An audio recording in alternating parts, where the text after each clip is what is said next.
great Big East game, early game, which we're appreciative of. I appreciate the crowd coming today.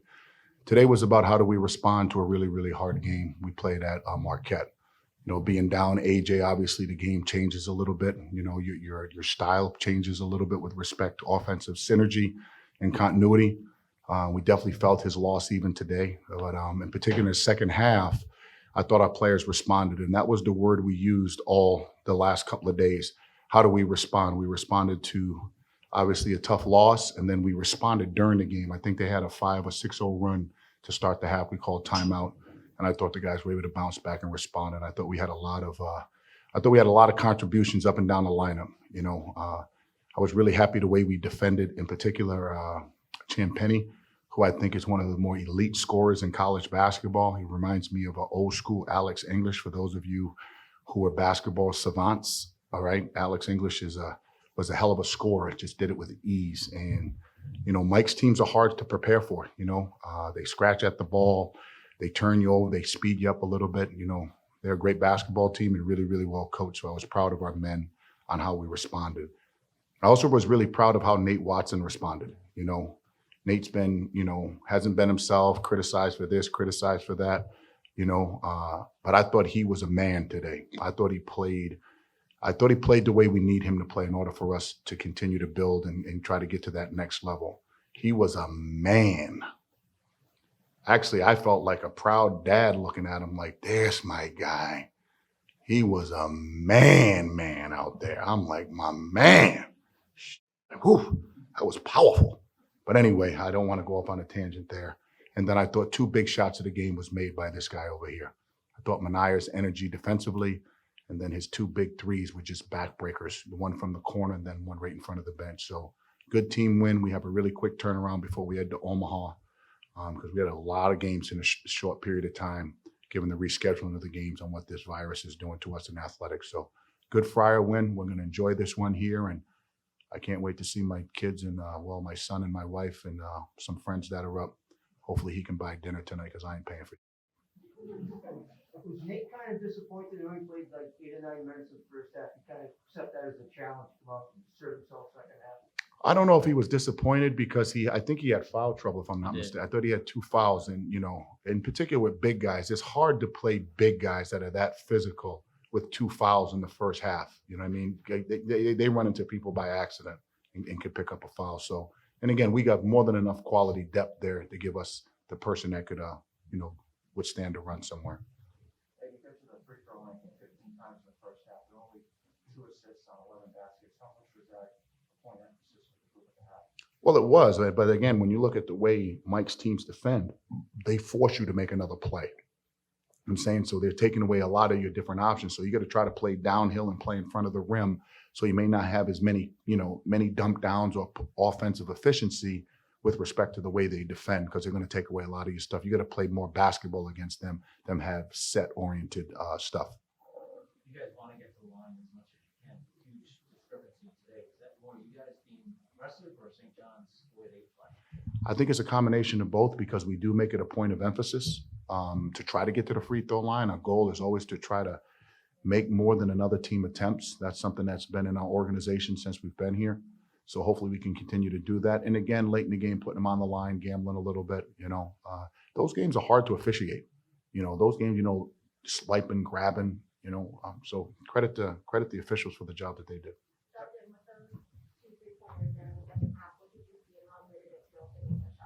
Yeah, it felt really good. I tried to just coach. He told me in the huddle after I missed, I think, my first 3 actually. He told me to just shoot with confidence, and the next one was going to go in. And to be able to have that belief from your coach and your teammates, and then to just shoot in confidence, and then to see it go in, it's just really great feeling. And then it's just really great feeling to see my teammates' reactions to me making a big shot, and it all goes to them really for believing in me. So.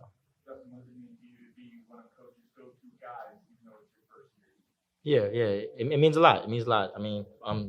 Coach is one of the biggest reasons why I came here, because I felt that relationship from the summertime when they were recruiting me.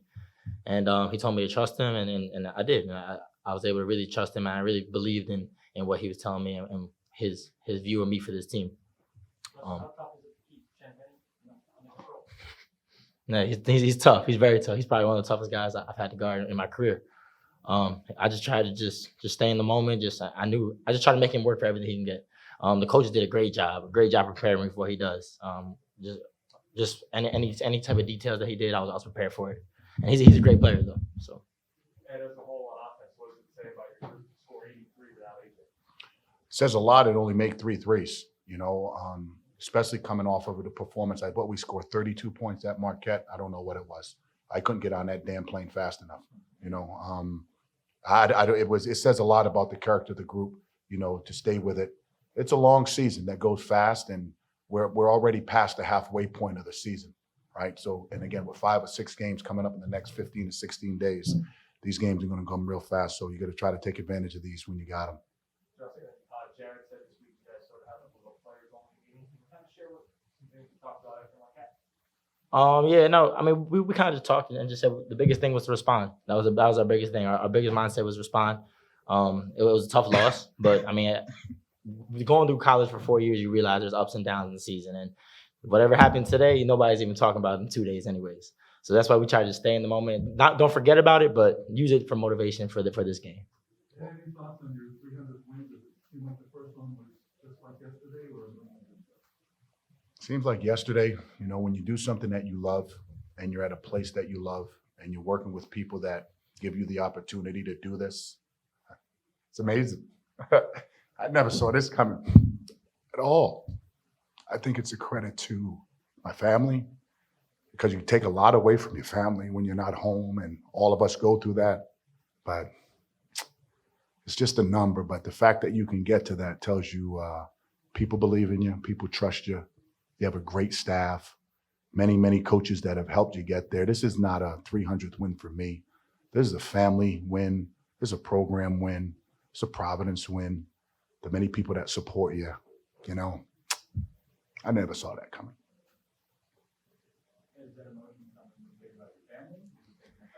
My man, if you grew up the way I grew up, and I can sit here and actually talk to you, you have no idea.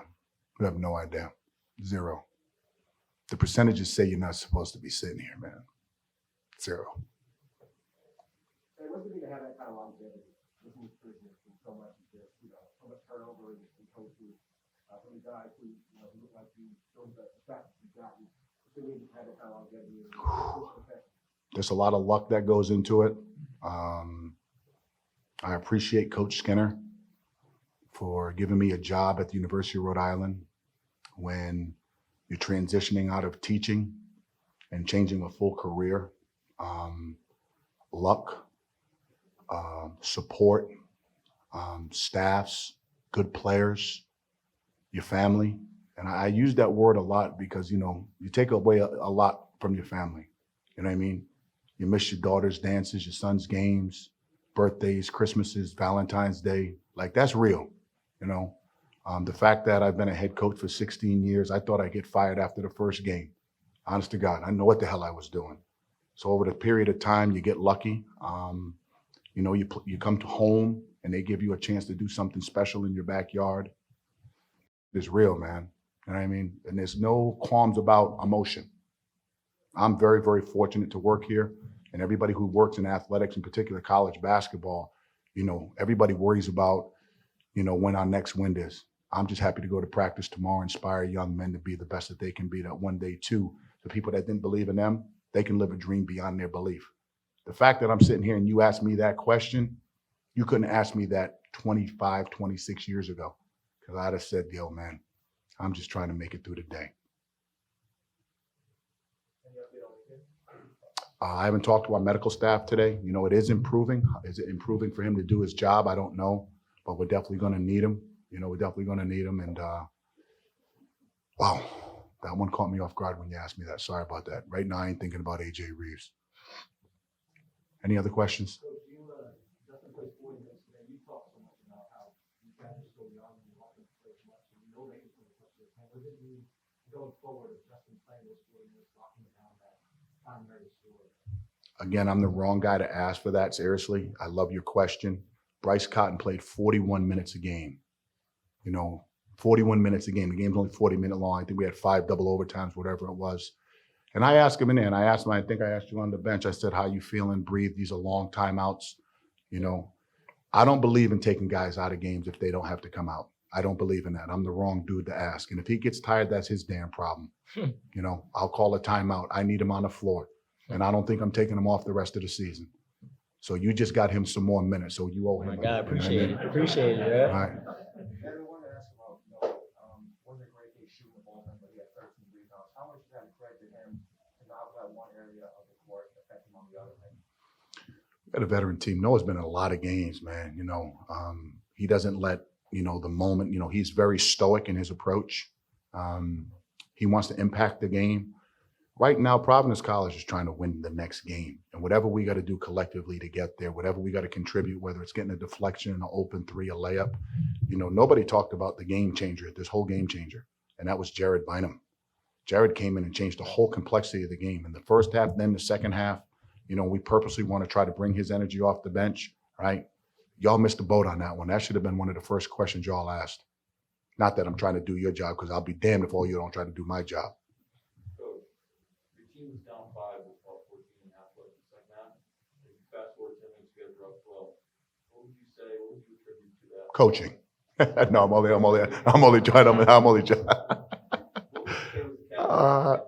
I think it was, you like that one, Jeff? You got to be that dude to answer that question, right? I think it was a credit to the players. You know, in the huddle, the guys were inspiring me. You know, they were coaching me to coach them.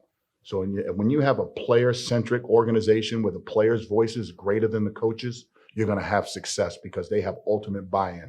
When you're told to do something from the coach versus telling the coach what to do, and it's the right thing, you're going to have some team success. That was a great answer, by the way. That was good. I like that. Go Friars. Appreciate it.